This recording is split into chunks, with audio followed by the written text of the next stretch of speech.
anigu waxaan ka mid ahay xildhibaanada cusub waxaan ballan qaadayaa inaan daba galo kiiska keeda iyo kii gabadhii ka horeysay intii karaankayga 4 sano soo socota aan ku bixiyo qayb waqtigayga kamid ah oo badan in cadaalad ay helaan xildhibaanada ugu qiimaha badan baarlamaanka nagu wacdida inaanu dadka u adeegno si daacad ugu adeegno ayay kamid ahayd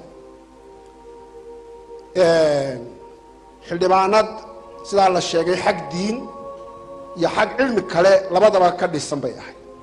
khayr badan bay ahayd ilaahay naxariistii jannaha siiyo ilaahay qoyskii iyo qaraabadii iyo ehelkii iyo ummadda Soomaaliyeed intay ka tagtay qof waliba waa tagayay sabir iyo iimaan ka siiyo waan runtii si khayr leh u dhimaata dadku waa dhintaa laakiin si khayr leh iyadoo adeegaysa cadaalad raadinaysa fayska qura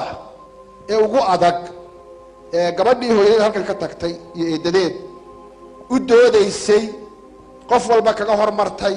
oo xil kasta haya ayay ahayd